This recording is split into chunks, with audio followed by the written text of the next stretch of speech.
오늘 복음서는 포도원 농장 주인과 포도원에 관한 이야기를 들려줍니다. 농장 주인은 포도원을 만들고 짐승들로부터 보호하기 위해서 담을 쌓았습니다. 또한 포도주 저장고를 파고 망대도 세웠습니다. 그렇게 포도원을 완성한 뒤 땅과 포도원을 그 지역 농부들에게 빌려주었습니다.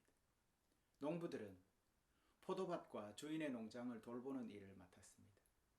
그리고 주인은 몇 달 동안 여행을 떠나갑니다. 포도 수확기가 가까워집니다. 농장주는 하인 몇 명을 보내서 소작인들로부터 수확한 작물의 몫을 받아오라고 합니다. 그러나 소작인들은 하인들을 붙잡아 때리고 돌로 쳐 죽였습니다. 이 소식을 들은 주인은 매우 분노하고 슬퍼합니다. 얼마 뒤에 주인은 이 문제를 해결하기 위해서 다른 하인들을 보내기로 결심합니다. 주인은 생각합니다. 이번에는 하인을 더 많이 보내야겠다. 그러나 결과는 똑같았습니다. 이 하인들도 모두 죽임을 당하고 말았습니다. 이 소식을 들은 주인은 마침내 자신의 아들을 보내기로 합니다. 분명히 아들은 존중할 것이라고 생각한 것입니다. 그러나 소작인들은 도착한 주인의 아들을 보고 딴 생각을 품습니다. 지금이 절호의 기회다. 하나밖에 없는 상속자인 아들을 없애버리면 이 많은 유산들은 모두 우리 차지가 될 것이다. 라고 생각했기 때문입니다. 그리고는 실제로 그들은 아들을 죽여버립니다. 성도 여러분, 오늘 복음서의 말씀을 듣고 있으면 무슨 생각이 드십니까? 세상의 사람이 되어서 저런 일을 어떻게 저지를 수 있을까? 이런 생각이 들지 않습니까? 오늘 복음서의 소작인들이 왜 저렇게 행동하는 것 같습니까? 저들이 하루아침에 저런 생각을 가지게 되었을까요? 아닙니다. 사람은 자기 생각을 행동으로 옮기기까지 오랜 시간이 걸립니다. 우선 동기가 있어야 행동을 하게 됩니다. 심리학 이론 중에 대시와 라이언이라는 학자가 주장한 동기 이론이라는 것이 있습니다. 이 이론은 사람이 어떤 행동을 하는 데는 분명 동기와 이유가 있다는 것입니다. 이들은 연구에서 사람들이 마음속 생각을 행동으로 옮기는 데는 내재된 동기와 자기 결정이 중요한 역할을 한다고 이야기합니다. 내재된 동기는 개인이 특정 활동을 그 자체를 즐기고 내부적으로 만족과 보상을 느끼는 경우를 내재된 동기라고 하는데요. 개인은 이러한 활동을 자발적으로 수행하게 되고 또 외부 보상이나 강제적인 압력이 없이도 그 행동을 지속한다고 합니다. 따라서 내재된 동기가 높을수록 개인은 자기 주도적으로 목표를 달성하려고 노력하고 또 넓은 창의성과 효율성을 보일 가능성이 높다라고 합니다. 다음은 자기 결정론인데 앞선 내재된 동기가 아무리 있어도 자기가 결정할 수 없는 동기인 경우에는 행동이 따르지 않고 다만 자기가 결정할 수 있고 주도적으로 그것을 이끌 수 있는 동기가 있다면 그것이 바로 동기부여가 되고 적극적인 행동이 나타나게 된다라는 것입니다. 이 동기는 욕구를 기반으로 형성되는 것입니다. 이들의 동기가 무엇입니까? 오늘 복음서에 있는 이들의 동기는 무엇입니까? 바로 그들의 동기는 재물이었습니다. 오늘 복음서에 나오는 소작인들은 돈의 노예가 되어 있습니다. 돈에 눈이 멀어서 주인의 종들을 죽이는 행동을 하게 됩니다. 이들의 동기가 점점 강화되는 것을 볼 수가 있습니다.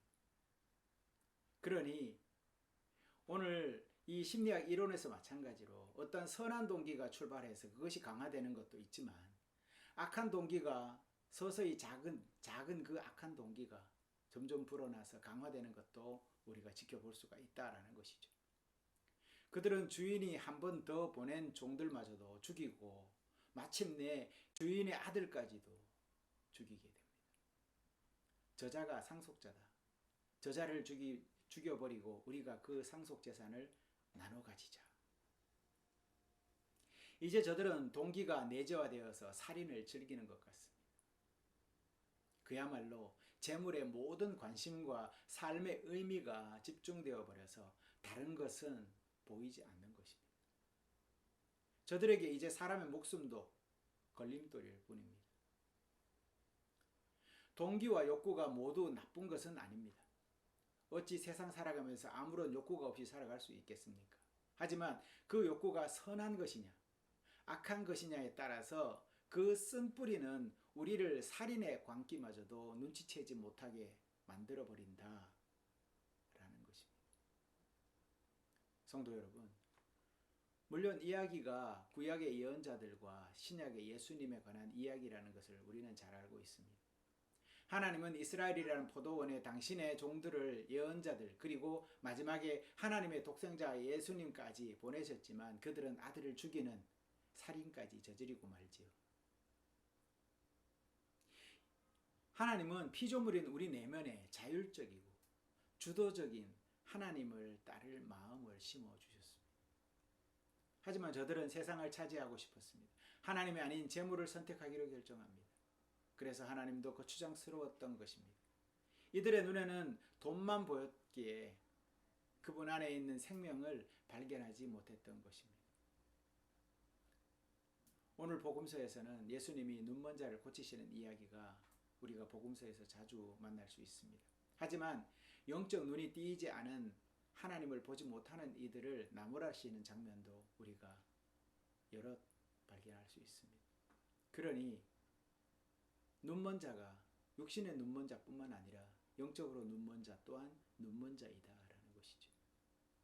이렇게 하나님이 보이지 않는 이들은 참 생명을 보지 못합니다. 그렇게 하나님 없이 세상을 차지하고 살아가려 했지만 오히려 예수님의 죽음은 세상을 하나님께로 되돌려 놓는 그런 사건이 되고 말지요.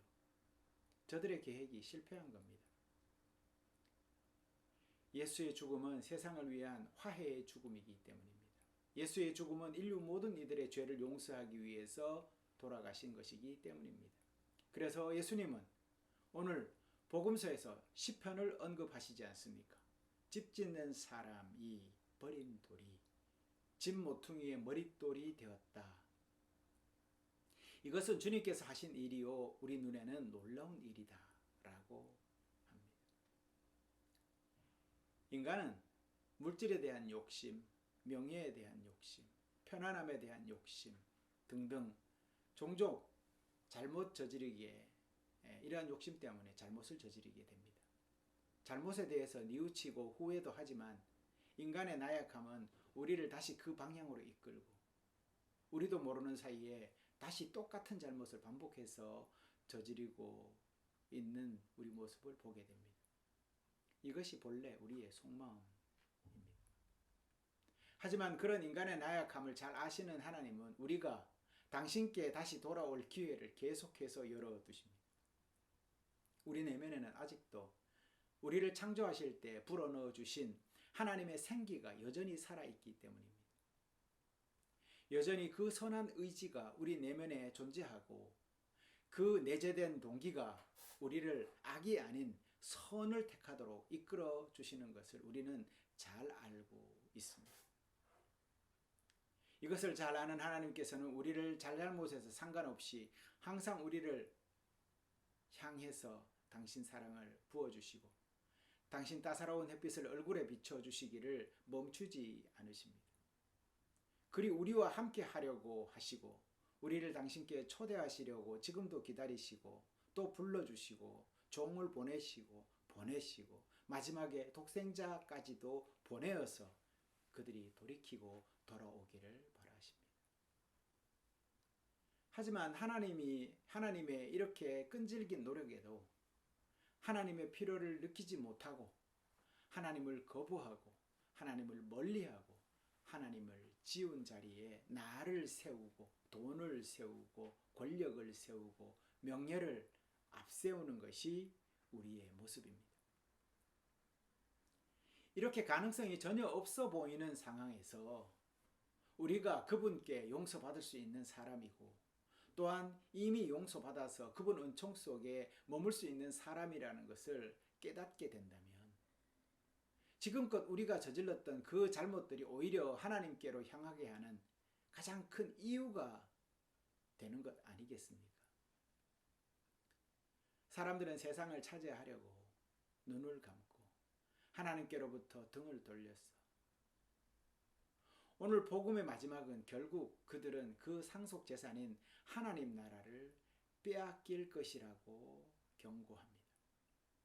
오히려 세상이 아닌 하나님께로 향한 사람들이 그 나라를 물려받게 될 것이다 라고 합니다. 그러니 오늘 복음서를 통해서 우리가 깨닫는 것은 내 잘못이, 내 죄가 무엇이든 상관없습니다. 오히려 그것을 돌이켜 하나님께로 더 가까이 나아갈 수 있도록 돌이키는 기회로 삼아야 합니다. 그러니 신앙인들은 매일 매순간 하나님께서 우리와 함께 하심을 깨달아야 합니다. 그리고 하나님께 향할 수 있도록 늘 애써야 합니다. 그것을 우리는 영성에서 지향이라고 합니다. 내 삶의 방향을 그분을 향하는 것. 만약 여러분이 세상 삶 속에서 돈으로 사람을 판단하고 있다는 것을 느낀다면 자기 가진 능력으로 상대를 차별한다고 느끼고 있다면 이제부터 주님이 조건 없이 주신 그 사랑으로 상대방을 이해하고 감싸주려고 노력해 보시기 바랍니다. 그렇게 할 때 우리가 원하던 것, 그 상속재산, 그것이 하나님 나라이든 세상이든 그것을 얻을 수 있을 것입니다. 성도 여러분, 오늘 예수님은 이 사건이 당신 자신에게 일어날 것을 잘 알고 계셨습니다. 그리고 이 말씀을 우리에게 오늘 주시는 것입니다. 예수님이 당신 죽음을 예고하시는 그 상황에서 이 말씀을 우리에게 주시는 그 마음은 어떤 마음일까 생각해 보십시오. 우리가 예수님의 입장이었다면 그분의 여정을 계속 용기를 가지고 신뢰를 가지고 과연 따라갈 수 있을까?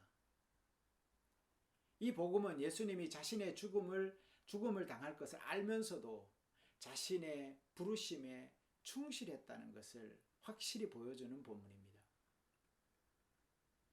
너 이제 앞으로 나는 죽음의 길을 갈 거야. 내 죽음을 확실하게 아는 상황에서 제자들에게 그리 따르라 말씀하시고 또 지금과 같이 믿음으로 모든 상황들을 잘 이겨내라 말씀하시는 그 말씀이 이해가 되어지십니까? 우리는 죽음 앞에서 모든 것이 끝이라고 생각해 버리지만 주님은 여전히 소망을 갖고 그 죽음을 믿음으로 이겨내는 것을 볼 수가 있습니다. 성도 여러분, 분명 오늘 복음의 말씀은 어렵고 불편하고 듣기에 힘든 이야기입니다. 더구나 이것을 따르는 일은 상상을 초월하는 일입니다. 하지만 주님은 죽음을 뛰어넘는 믿음과 용기로 우리에게 당신 가르침을 주시는 것을 잊지 말아야 합니다. 우리 힘으로는 자기 내면의 선을 선택하기는 힘들지도 모릅니다. 때로는 흔들리고 갈팡질팡할 것입니다. 하지만 우리가 믿는 것은 우리 안에 주님이 계시고 그분이 우리를 창조하실 때 당신 생기에 선한 생명을 넣어주셨다라는 것입니다. 그 선한 뿌리가 우리를 혼탁한 세상 삶 속에서도 악한 종들과 같지 않게 하나님의 아들을 바라볼 영안을 열어주실 것을 믿습니다. 그리 오늘 우리는 예수님으로부터 힘을 얻어서 우리의 부르심에 그분의 부르심에 우리는 충실히 임해야 하겠습니다. 죽음 앞에서도 당신 사랑으로 세상을 구원하실 그 뜻을 조금도 굽히지 않으신 예수님을 의지해서 승리하시는 모든 성도님들이 다 되시기를 바랍니다. 그리 한 주간 우리와 함께 걸으시고 우리를 인도하시고 우리를 강하게 해주실 주님과 행복한 동행하시는 모든 성도님들이 다 되시기를 바랍니다. 기도하겠습니다.